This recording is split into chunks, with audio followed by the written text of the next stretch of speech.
በልቡናችን አስበን በአንደበታችን ተናግረን ስለማንፈጽመው ቸርነቱ የተመሰገነ ይሁን። የእናታችን የቅድስት ድንግል ማርያም፣ የቅዱሳን መላእክት፣ የቅዱሳን ነቢያት፣ የቅዱሳን ሐዋርያት፣ የቅዱሳን ሰማዕታት፣ የቅዱሳን ጻድቃን በዕለቱ መታሰቢያቸውን የምናከብራቸው የኢትዮጵያ ብርሃን ቅዱስ ተክለ ሃይማኖት አባታችን በረከታቸው በሁላችን ላይ ጸንቶ ይኖርልን። ክርስቶስ ተንሥአ እሙታን አሰሮ ለሰይጣን ሰላም ኮነ። ሰላምን የሰጠን አምላክ ኢየሱስ ክርስቶስ ከአባቱ ከአብ ከሕይወቱ ከመንፈስ ቅዱስ ጋር ይክበር ይመስገን። ሁላችሁንም እንኳን አደረሳችሁ።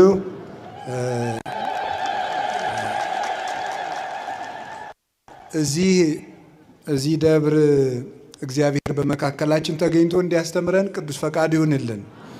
እዚህ በመገኘቴ እናንተ ሳይሆን እድለኛ የምትሆኑት እኔ ራሴ ነኝ። እውነት ለመናገር አንድ የቤተ ክርስቲያን አገልጋይ ተለምኖ የሚያገለግለው አገልግሎት የለም፣ መኖርም የለበትም። ማንም ሰው በቤተ ክርስቲያን ቢያገለግል ባለውለታ አይደለም። የሚያገለግለው ከክርስቶስ ይቅርታ ለማግኘት ነው። እኔ እዚህ የማስተምረው የእናንተ ባለውለታችሁ ሆኜ ሳይሆን የራሴን ይቅርታ ለማግኘት በክርስቶስ የቤተ ክርስቲያን ኅብረት ውስጥ ለመግባት ነው።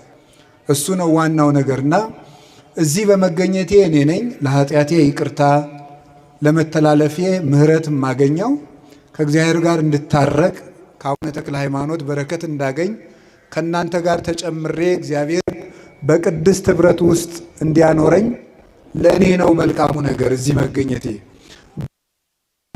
እግዚአብሔር ሳይፈቅድ ማንም ቢሆን በየትም ቦታ መገኘት አይችልም እንጂ በጣም ብዙ ጊዜ መጥቼ ለማስቀደስ የምመኘው ቦታ ነው። ተሳልሜ ሄጄ ያውቃለሁ፣ ግን እዚህ ደብር አስቀድሼ አላውቅምና ደብሩንም እወደዋለሁ። ውሸት ምን ያደርጋል? ብዙ ምክንያት አለኝ። ቤተ ክርስቲያን ስለሆነ እንወዳታለን። ቤተ ክርስቲያን አንዲት ናት። ተክለ ሃይማኖትም ገብረ መንፈስ ቅዱስም ገብርኤልም ሚካኤልም ሁሉም አንድ ነው። የቤተ ክርስቲያን ትንሽና ታላቅ የለውም። ግን ጻድቁ አባታችን ለእኔ አባቴ ናቸው። በጠየኳቸው ሁሉ ጥያቄን ይመልሱልኛል። ለእግዚአብሔር እንዲያቀርቡልኝ የጠየኳቸውን ጥያቄ ሁሉ ይፈጽሙልኛል። እንደሱ ብቻ አይደለም፣ ነገሩ ካልቀለለብኝ በስተቀር አንድ ሐኪም አንድ በሽተኛ ከሱ መጥቶ ችግሩን መፍታት ሲያቅተው ወደ ዋናው ሐኪም ምዕመናን መጥተው የነገሩኝን ችግር ሁሉ መፍታት ሲያቅተኝ ወደ አቡነ ተክለ ሃይማኖት ነው መልካቸው። ሄዳችሁ የአቡነ ተክለ ሃይማኖትን ገድል አንብቡ፣ የአቡነ ተክለ ሃይማኖትን ገድል አንብብ፣ የአቡነ ተክለ ሃይማኖትን ገድል አንብብ ብዬ ልኪያቸው ችግራቸውን ያልፈቱልኝ የለም። በእውነት ካንሰር የያዛት እህታችን ሳይቀር ተክለ ሃይማኖትን ገድል አንብቢ ብያት ጻድቁ ፈውሰውልኛል። እና የከበደኝ እውነት እንግዲህ ባይሆን እኛ መብቃት ካልሆነልን ወደ በቁት መላክ ጥሩ ነው። እኛ ያቃተንን ነገር የበቁት አሉና ወደ እነሱ መላክና ጻድቁን ብትማጸኗቸው ጥሩ ነው። ወደ ዋናው ትምህርት ከመግባቴ በፊት እንደው መልእክት የማስተላልፈው ጻድቁን በደንብ ተማጸኑባቸው። እግዚአብሔር ለኢትዮጵያ ጸጋ ሰጥቶን ዓይናችን ያልተከፈተ ግን አቡነ ተክለ ሃይማኖት ላይ ነው። ባለፈው ዓመት መስከረም ላይ የግብፅ ገዳማትን ለማሳለም ሄጄ ነበር። ግብፅና እግዚአብሔር ፈቅዶ እዚያ 2 ግብፃውያን ሴቶች ይከተሉኛል። አረብኛን የሚናገሩት ሌላ ቋንቋ አይችሉም። ያው ሌላ ቋንቋ የሚባለው እንግሊዘኛ ነው። እኔም እየተበዳደርኩ አንዳንድ ቃል እየፈለኩ ጉድ ሞርኒንግ ምናምን እችላለሁ። እሷን ብላቸው አይሰሙም እና የማይሰሙ ስለሆኑ አረብኛ የሚችል የግብፃዊ ካህን ፈልጌ እስኪ ምን ሆናችሁ ነው በላቸው ስላቸው የኢትዮጵያው ተክለ ሃይማኖት ልጄን ከካንሰር ፈውሰውልኛል። አሁን አንዷ ልጄ ደግሞ ስለታመመች የእሳቸውን ስዕል ይዘህ እንደሆነ እባክህ ስጠኝ ብለው ብዬ ነው አሉ ማለት ነው። በአጋጣሚ እኔ አልያዝኩም ነበር። የራሴ አንዳለችኝ ራስ ወዳዱኝ ይችንስ አልሰጥም ብዬ ዝም ብዬ ያዝኩኝ። ከዚያ በኋላ አንድ ከደብረ ሊባኖስ የመጡ አባት ነበሩ። እሳቸው ብዙ ይዘው ኑሮ ሰጡኝ፣ ሰጣዋቸው። እንግዲህ የምልላችሁ ነው የፈለኩት ጻድቁ አባታችን እነሱ ይጠቀሙባቸዋል። ታውቃላችሁ በስማቸው ሴንት ተክለ ሃይማኖት ሆስፒታል ብለው ሆስፒታል በስማቸው ሰይመው ሰርተውላቸዋል። ግብፅ ውስጥ፣ አውስትራሊያ ውስጥ ሲድኒ የሚባል ስቴት ውስጥ የአቡነ ተክለ ሃይማኖት አጽም አለ እያሉ ያስጎበኛሉ። ግብፃውያን ድዊ ይፈውሱበታል። እንግዲህ እኛ አጽማቸው ደብረ ሊባኖስ ነው ያለ ምናምነው። ትንሽ አፈርም ወስደው ሊሆን ይችላል ይፈውስላቸዋል። ይገርማቸዋል። እግዚአብሔር በቅዱሳኑ ላይ የሚያበራ ብርሃን ነው። ኢየሱስ ክርስቶስ መድኃኒታችን ለስም አጠራሩ ክብር ይግባውና ለቅዱሳን ሐዋርያት እንደገባላቸው ቃል ኪዳን እኔ እስከ ዓለም ፍጻሜ ከእናንተ ጋር ነኝ ስላላቸው በእነሱ የወረደው ብርሃን በእነ አቡነ ተክለ ሃይማኖት ላይ ያበራል እና ቅዱስ ተክለ ሃይማኖት አባታችን ደግሞ ደግ አባት ናቸው። እውነቴን ነው የምነግራችሁ። ሰው አይንቁም። ትልልቅ ሰው ብቻ አይደለም እንደው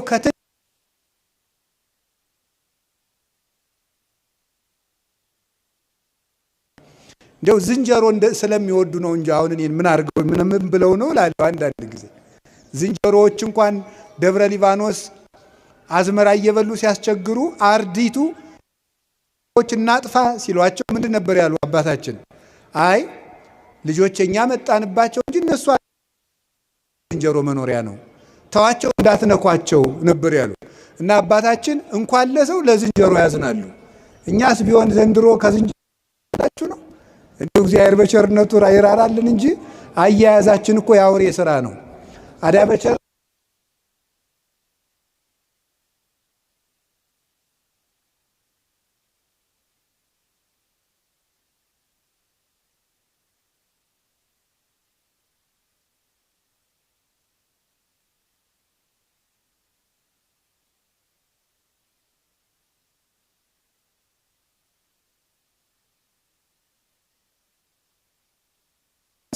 እየሳቡ እጃችንን ከክርስቶስ ክርስቶስ የሰጠን እጆች ናቸው እነዚህ ቅዱሳን አቡነ ናቸው እና ተክለ ሃይማኖት ጾም አያሳድሩም፣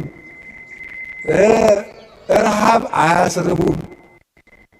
አይቻለሁ በእውነት ባይኔ ደብረ ሊባኖስ ሄደ 3 ሰዎች ሆነን ቆይ ተክለ ሃይማኖት ከተክለ ሃይማኖት ግቢ የተኛ ሰው ጦሙን አያድርም ይባላል የሚል አንድ ሰው እየተፈታትኖ እንዳበሉት ሰምቼ ነበረ እና እኛም ሄደን ዝም ብለን እንተኛ እስኪ ብለን ዝም ብለን ተኛን።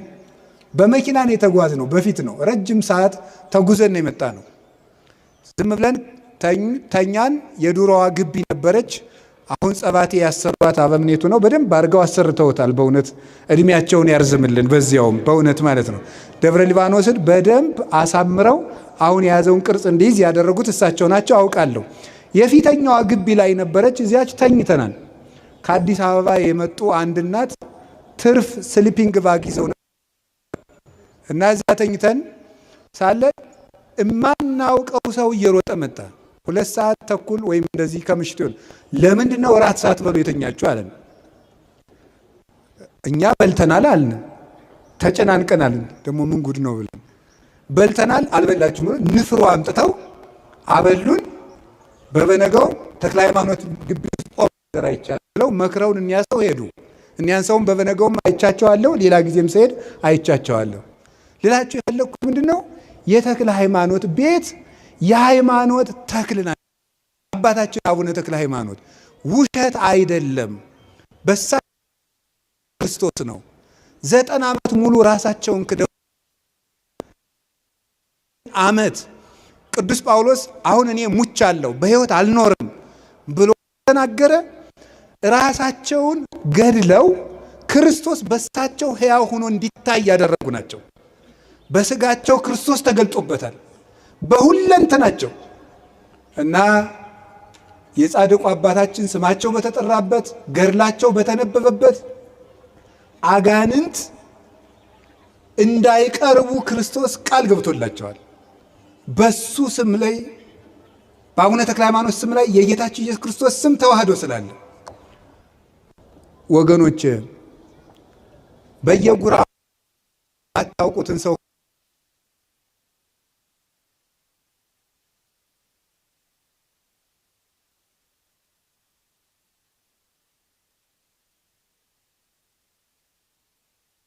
ኪሩብ ናቸው አቡነ ተክለ ሃይማኖት እና ይሄም ግቢ እኔም አዲስ አበባ ሆኖ ሰው በአካልም ሲያገኘኝ ከአዲስ አበባ የመጣ ሰው ሳገኝ ምን ላድርግ ሲለኝ ደብረ አሚን ተጠመቁ እያልኩ ነው የምሰ ደግሞ የተመሰገነ ደብር ነው። እንደው በወግ በሰማ ነው ስርዓቱ እንደ ደብረ ሊባኖስ ቅዳሴ ከተገባ በኋላ ግቢው ይዘጋል ሲባል እሰማለሁ። እውነት ይሁን ቆይ ጸባቴ ነግሩና እንግዲህ አልጠየኳቸውም ደግሞ አላደርሰኝ ብሎ ደብሩ ሸከፈ ነው። ውሎ ቅዳሴ ይቀደስበታል። ካህናቱ ሊቃውንቱ የታሹ የተከረከሙ ናቸው። ሰንበት ተማሪዎቹ ሁሉ የዚህ ሁካታ ሆይሆይታ የማያበዙ መምህራንን ጥሩ መምህራንን እንዲያስተምሩ የተዝረከረከ ሰው ወይም ኦርቶዶክስ ሃይማኖት አስተምህሮ ውጭ የሆነ ሰው በዚህ እንዳይቆም ለዕቅበተ እምነት የሚተጉ ሰንበት ተማሪዎች ያሉበት ክርክም ደብር ነው። ጸበሉ በጣም ፈዋሽ ነው። እዚህ በመገኘት ይሄን የእግዚአብሔር ምሕረት እንደሚሰጠኝ አምናለሁ። ለሁላችን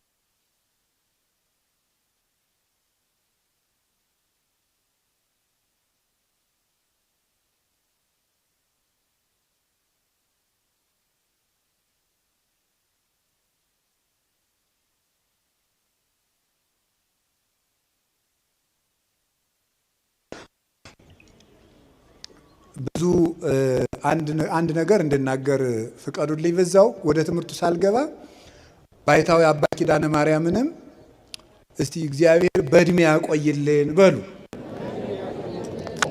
ሳስበው እኛ ሳንወለድ ሁሉ ሲሰብኩ ነበር እሳቸው። እኛ ሳንወለድ እናት አባቶቻችን ሁሉ ሳይጋቡ ሊሆን ይችላል እያስተማሩ ነበር። ኢትዮጵያ ውስጥ እያስተማሩ ነበር፣ እያስተማሩ አሉ።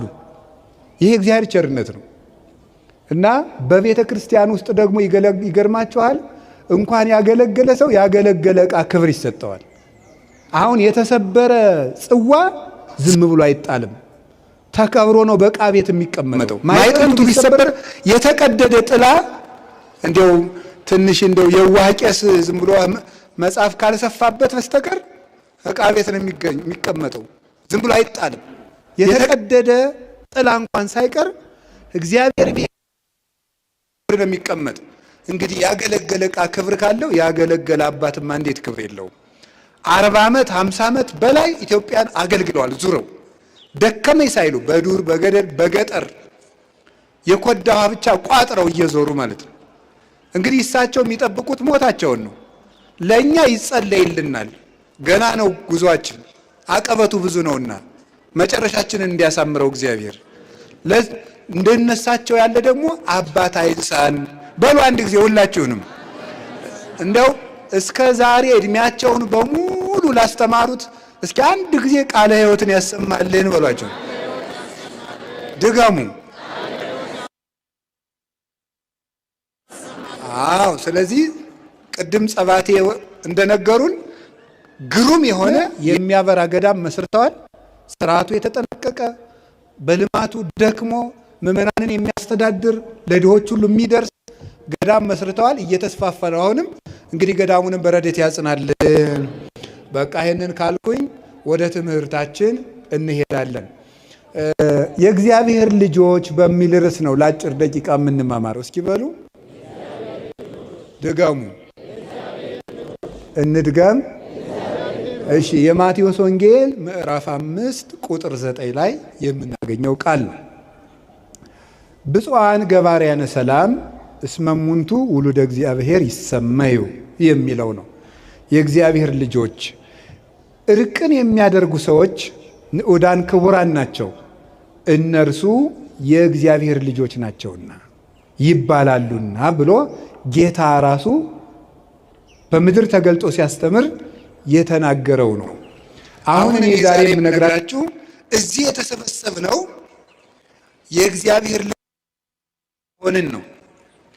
የምናስቀድሰው የእግዚአብሔር ልጅ ለመሆን ነው።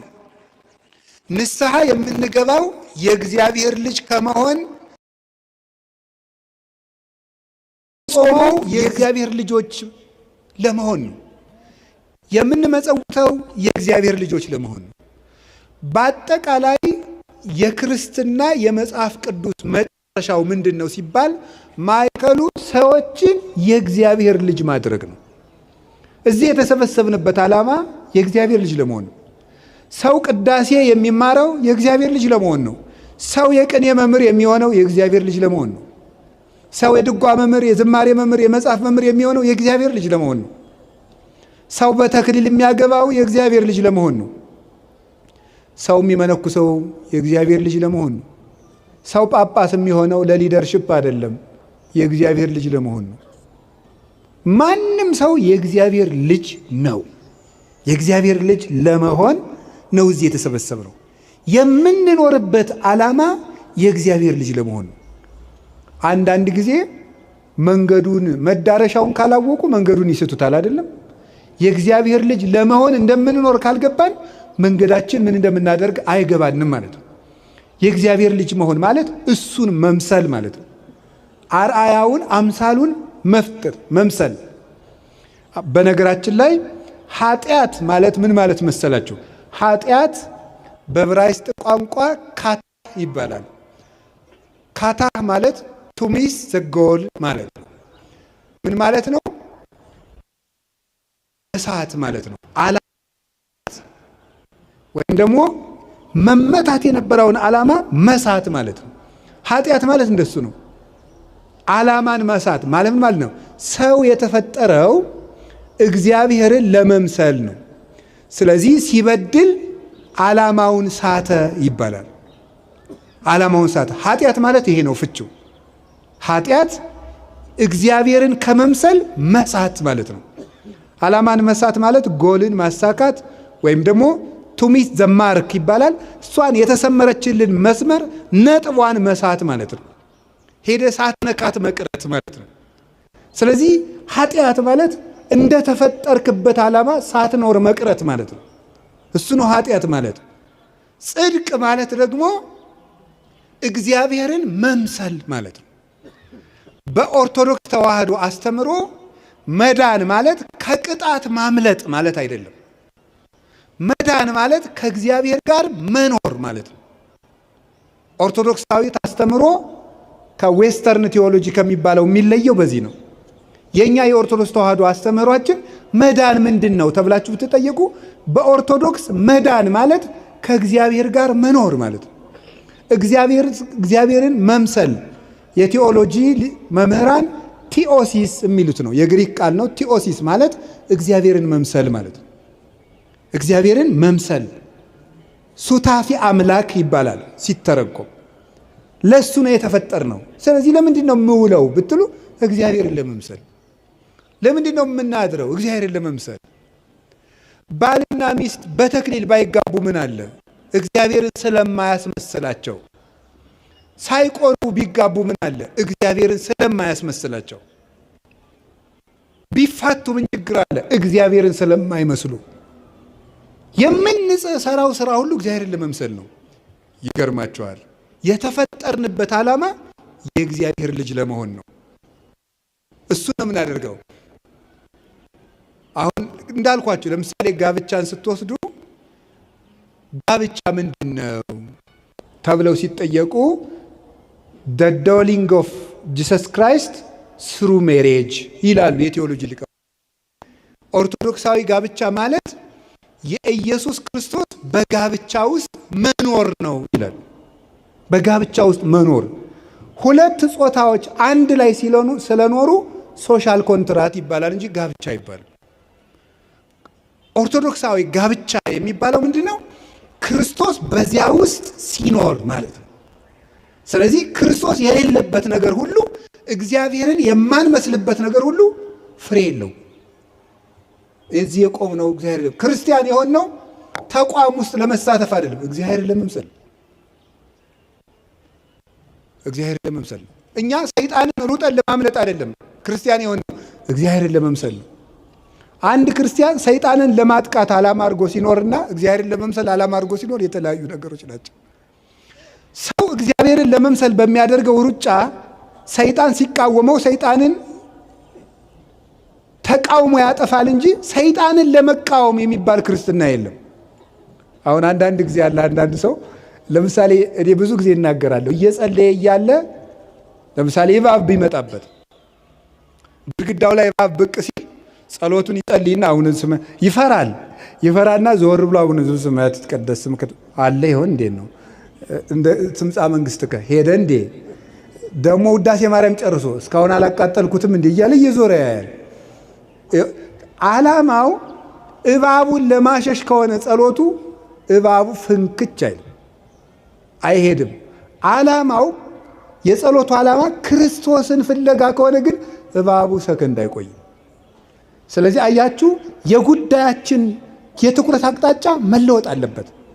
ሰው ክርስቶስን ብሎ ይጸልያል እንጂ ሰይጣንን ለማጥቃት አይደለም የምንጸልየው። የፖዚቲቭ አፕሮች እና ኔጌቲቭ አፕሮች የሚባል ነው አሉ የእናንተ ዘመዶች የሚሉት። ስለዚህ ዲያብሎስን ለማሸነፍ ሳይሆን የምንጸልየው ክርስቶስን ለማግኘት ነው። ዲያብሎስን እናሸንፈዋለን።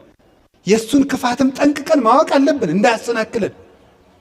እና ዘመዶቼ በምድር ላይ ልናጣው የማይገባ ሀብት የእግዚአብሔር ልጅ የመሆናችን ቅዳሴ ስንቀድስ ጸጋሁ ለእግዚአብሔር ያህሉ ምስለ ኩልክሙ የእግዚአብሔር ጸጋ ከእናንተ ጋር ይሁን ማለት ሊቃውንት አባቶቻችን እንደሚተረጉሙት ሀብተ ወልድና ስመ ክርስትና ገቢረ ተአምራት ወመንክራት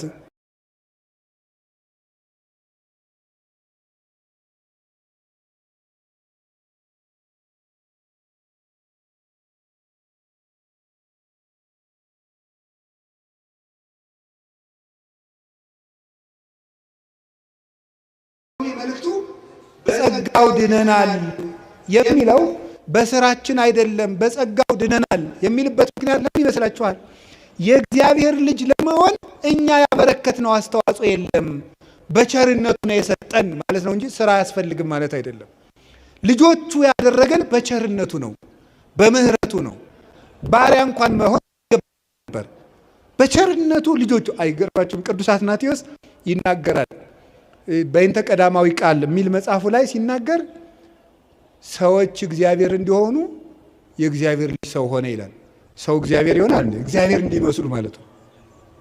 አንተን ዳግመኛ ለመውለድ የእግዚአብሔር ልጅ ካንተ ተወለደ ይላል። ያንን ያደረገልን በጸጋው ነው፣ በምህረቱ ነው፣ በስጦታው ነው። ጥምቀቱን የሰጠን በስጦታው፣ ስጋው ደሙን የሰጠን በስጦታው፣ ክህነቱን የሰጠን በልግስናው፣ ቤተ ክርስቲያንን የሰጠን በልግስናው፣ የምንድንበትን የምንጠቀምበትን ስም ይዞ የመጣልን በጸጋው ነው። ያ ፍሬ እንዲያፈራ መሮጥ ግን ከሰው ልጅ ይጠበቃል። ይሄ ሲነርጂ ይባላል። የሰው ከፈቃድ እግዚአብሔር ጋር መስማማት ማለት ነው። ድህነታችን በዚህ ነው።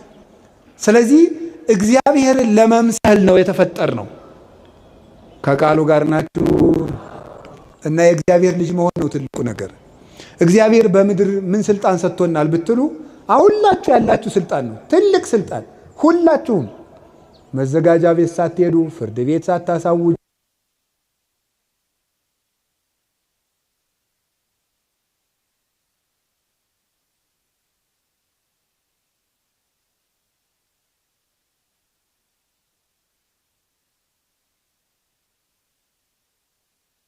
ዘንድ ስልጣን ሰጣቸው። ስለዚህ የእግዚአብሔር ልጅ መሆናችንን እንዳና ብለን መጠየቅ ያለብን። ስንጸልይ ምን ብላችሁ ጸልዩ ነው ያለ? እስኪ አንድ ጊዜ በሉ ሁላችሁ በሉ እንጂ ሁላችሁ አባታችን ሲገለበጥ እናንተ ምኖቼ ናችሁ ማለቱ ነው።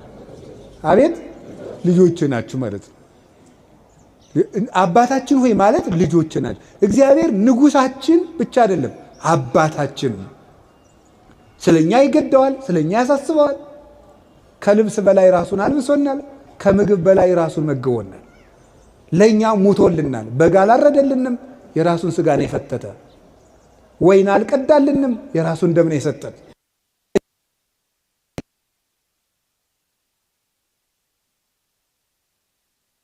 ታዲያ የእግዚአብሔር ልጅ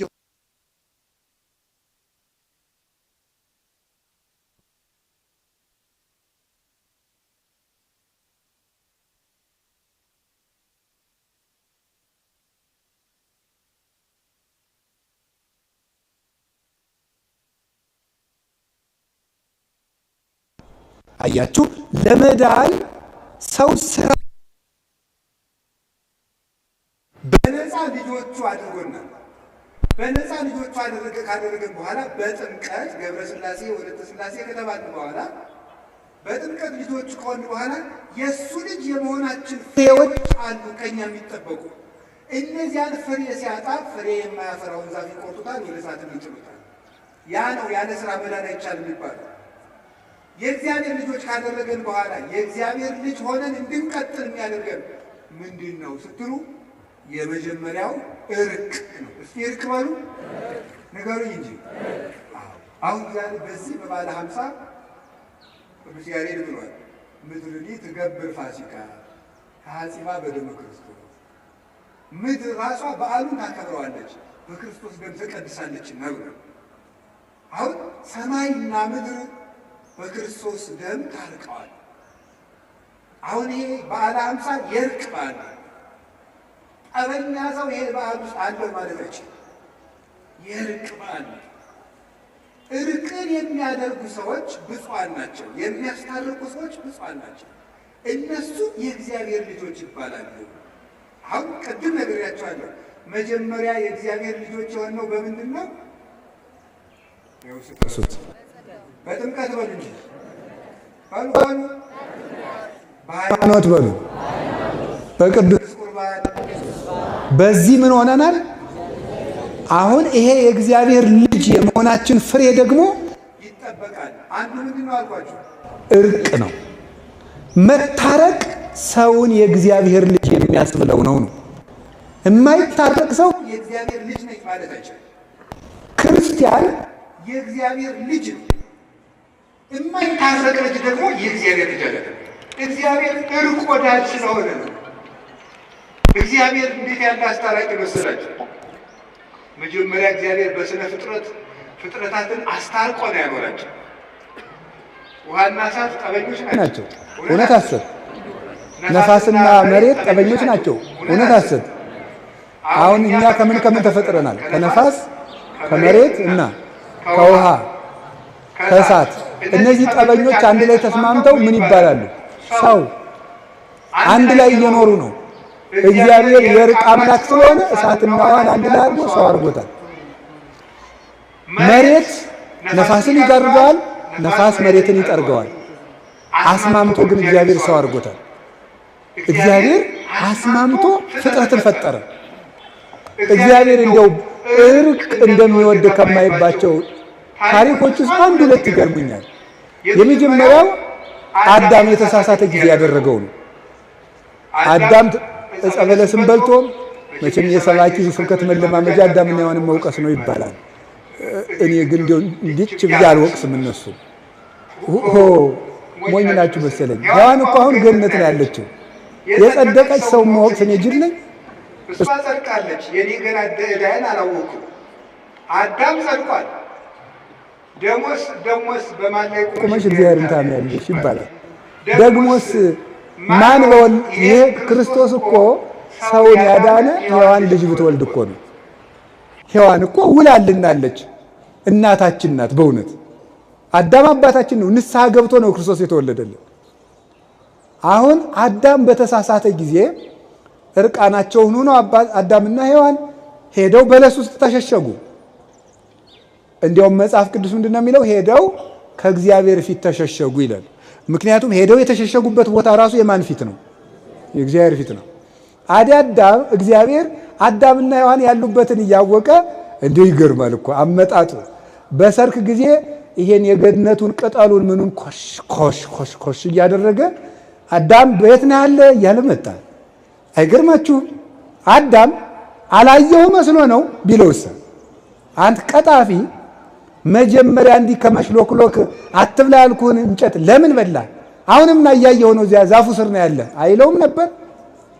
ቸርና ሰው ወዳጅ የሆነ መድኃኔዓለም በብሉይ ኪዳን የነበረው አካላዊ ቃል እግዚአብሔር አዳም ወዴት ነህ? ይኸውላችሁ በግ ያጠፋ ልጁን እንደሚፈልግ አባት እኮ ነው። አባት በግ ጠብቅ ልጅ ብሎ ልጁን ያሰማራዋል። አው ከተማ እንኳን በግ ጥበቃ የለም፣ እኛ ጠብቀናል በገጠር እና ግን ስሙ እንግዲህ እናስተምራችኋለን። እናንተ ኮምፒውተር ታስተምሩናላችሁ፣ እኛ ደግሞ በግ ጥበቃ እና በግ ስንጠብቅ እንዲች አርጋ አውሬ እንዳታስበላ ተብለን እንላካለን። አንዲቱን ግልገል አውሬ ከበላብን ምን እናደርጋለን? ሄደን እንደበቃለን። ከጠፋን አሁን እኔ በግ አጥፍቼ አባቴ መጥቶ ይሄ ክፉ ልጅ ይሄ መናጢ ላግኘውማ ሲል ብሰማው ምን አደርጋለሁ? ዞር ብዬ ወደ አንዱ መጥፋት። እንዲያው ልጄ በተገኘ እንጂ በጊቱስ ቅልጥ ትበልካለሳ እዚህ ነኝ ያለው አባባ ብዬ ያለውበትን እናገራለሁ ማለት ነው። ርኅራኄውን አይቼ አልተቆጣኝም ማለት ነው። አዳም እንዲጽናና ይሄስ እግዚአብሔር ሊምረኝ ነው እንዲል የሚያውቅ እግዚአብሔር የማያውቅ መስሎ አዳም ወዴት ነህ አለው። እዚህ ነኝ ያለው። የሆነውን አያውቅም እግዚአብሔር? ንገሩኝ እንጂ።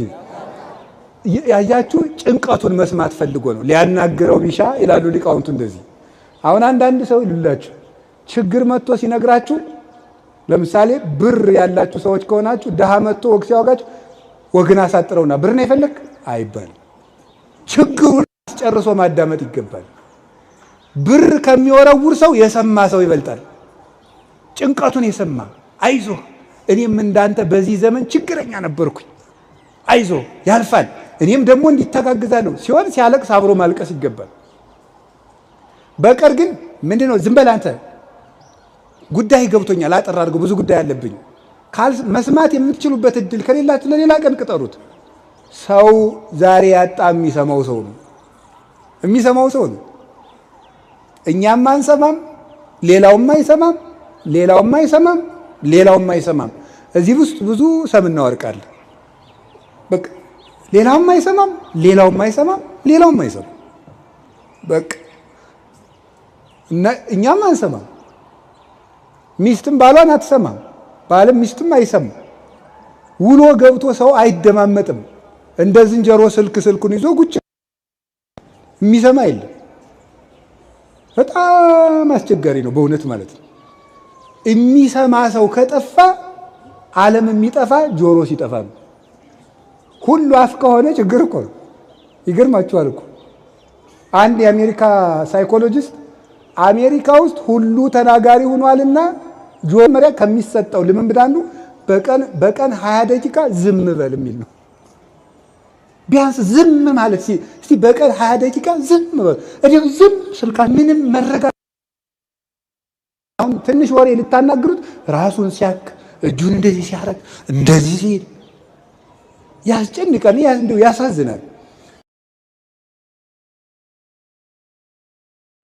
ያንን እንድናገኝ የሚያስፈልገው እግዚአብሔር አዳምን ሰማው። እኛም ወንድሞቻችንን እንስማቸው፣ እህቶቻችንን እንስማ። የሚሰማን ሰው እግዚአብሔር ይሰማዋል።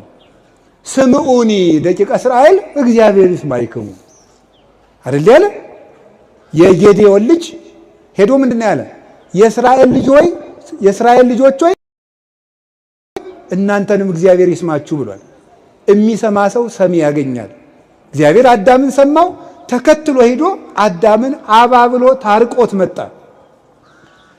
አዳም በላ ራሱ ያለበት ዛፍ ድረስ ተከትሎ መጥቶ ታረቀው።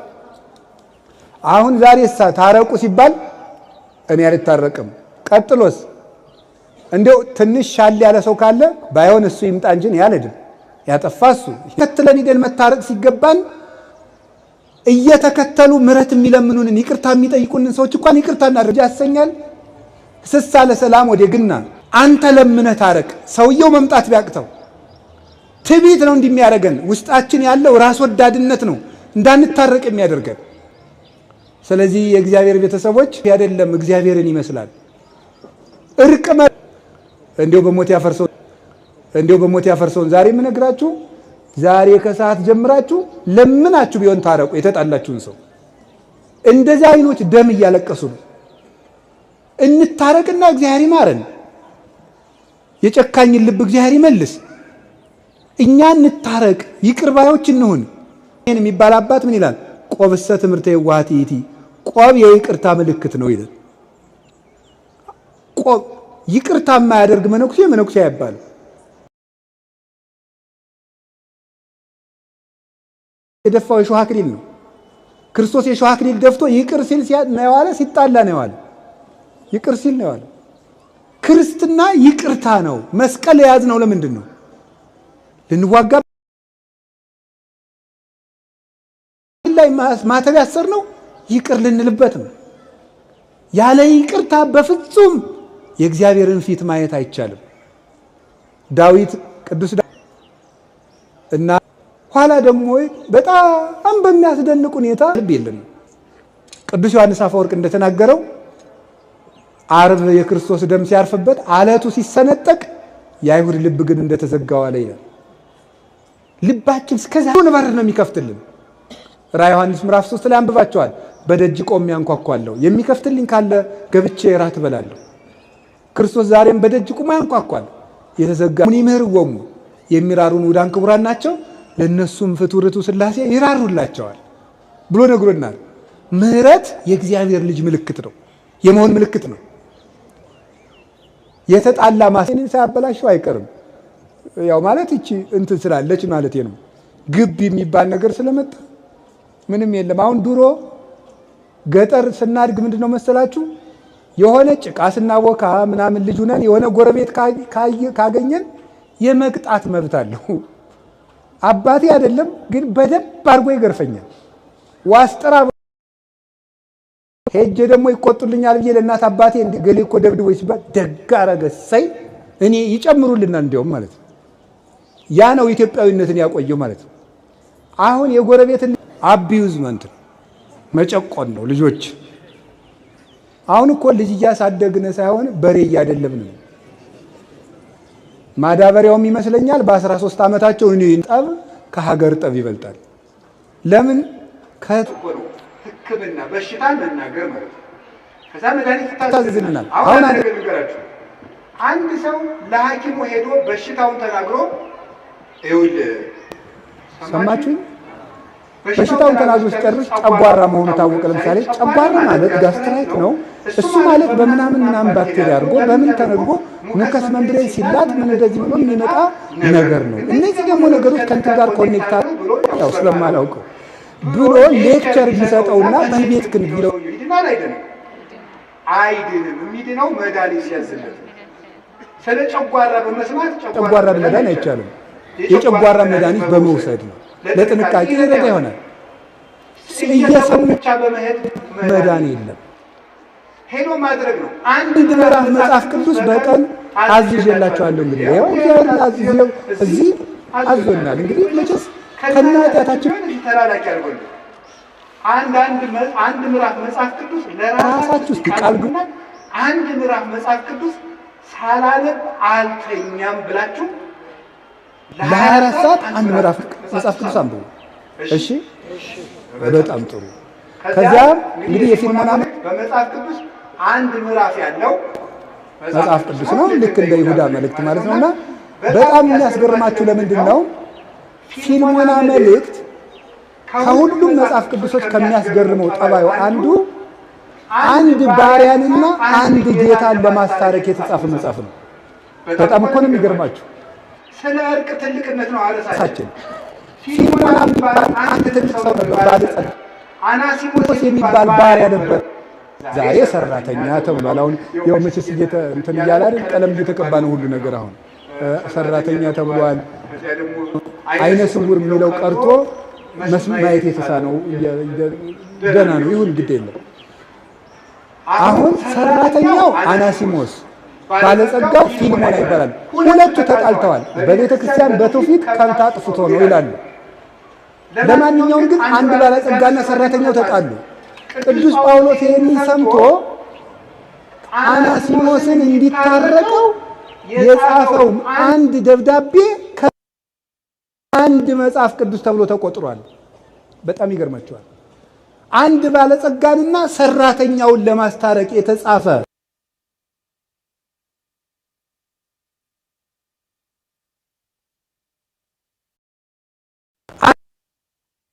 መሆኑን፣ ሁለተኛው እርቅ ትልቅ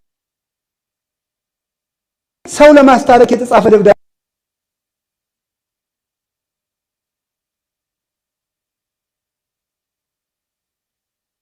ክብር ነው።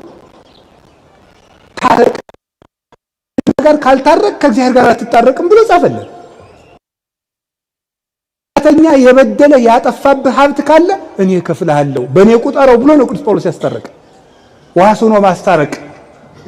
ስለዚህ እርቅ ትልቅ ነገር ነው። ታረቁ። እስኪ አንድ ጥያቄ ልጠይቃችሁ። አንድ ንጉሥ ፎቶ ይለጠፋል። ፎቶ ተለጥፎ የንጉሱን ፎቶ ስንቀድ የንጉሱ ወታደሮች ቢያዩን ሀ ይሸልሙናል፣ ለ ይቀጡናል። ምረጡ እንጂ። አቤት ለምን? አቤት ከልጆቹ ፊት ሚስቱን ይቅርታ ብሎ ማሳየት አለበት። ሚስት ከልጆቿ ፊት ይቅርታ፣ ነገ እሱ ባል ሲሆን ሚስቱን ይቅርታ እንዲጠይቅ፣ ነገ እሷ ሚስት ስትሆን ባሏን ይቅርታ እንድትጠይቅ